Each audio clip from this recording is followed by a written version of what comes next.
You awaken to the sound of chaos. A lantern flickers, shadows twist on the wall. Outside, the night carries the scent of frozen earth and fear. Welcome to medieval justice.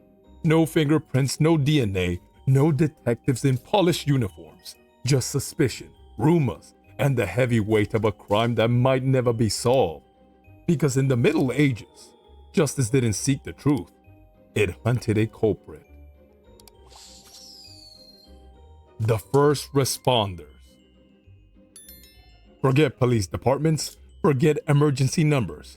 If a crime happened, the entire village was dragged into it through tithing groups, bundles of 10 households responsible for each other's behavior. If one member committed theft, all 10 could be punished. Justice wasn't personal, it was communal, and it was terrifying. The hue and cry.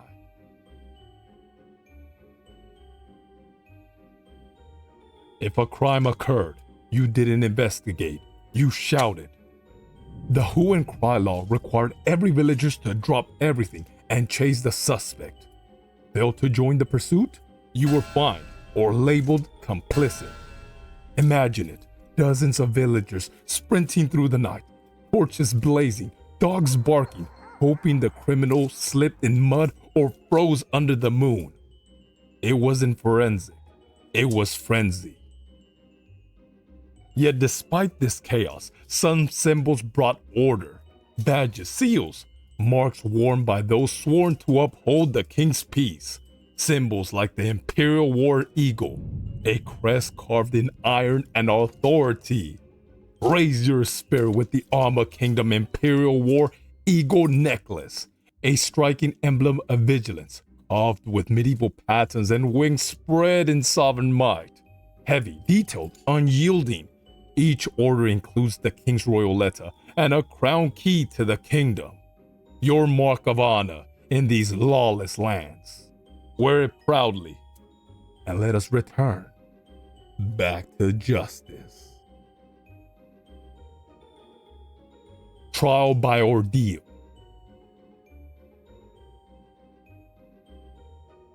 With no science, they turn to something far more dangerous. God's judgment. To prove innocence, you might be forced to do these things. Carry a red-hot iron, plunge your hand in boiling water, walk across burning plowshare. If your wounds healed cleanly, you were declared innocent. If they didn't, justice was swift and often fatal.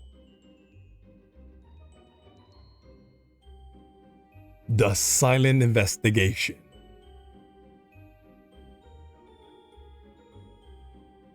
Not all crimes are fiery spectacles.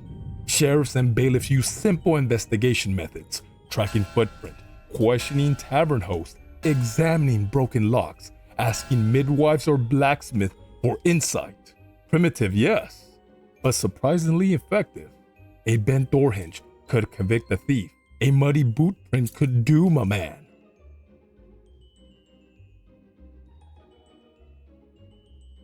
The torture chamber.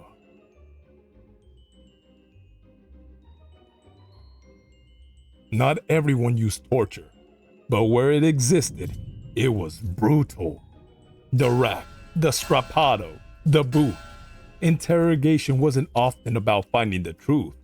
It was about forcing confession, because confession was the king of evidence, even if you were innocent.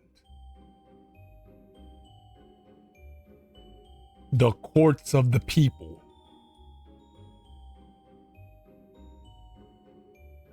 Local courts gathered in open fields or churchyards. Peasants formed juries, not to analyze evidence, but to declare their belief. Did they trust you? Had they heard rumors? Did someone swear an oath on your behalf? Trials were built on reputation. One bad neighbor could destroy you.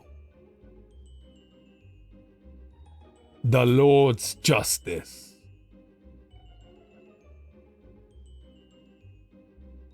If the crime was serious, murder, rebellion, treason, you faced the king's justice. Royal judges traveled from town to town, executing harsh sentences in the village square. Hanging, branding, mutilation, or exile into the wilderness filled with "Awoo!" wolves and worse. For the poor, justice was a weapon. For the powerful, a shield. So, could you navigate medieval justice? No rights, no lawyer, no appeals. Just the hope that your neighbors liked you, your alibis held strong, and your oaths were believed by those watching in silence. Tonight, you live in a world where truth can be proven. Raise your armor kingdom imperial war necklace, a symbol of vigilance, honor, and the guardians who walked these dark roads before us. For in the medieval world, surviving the law was often harder than surviving the crime.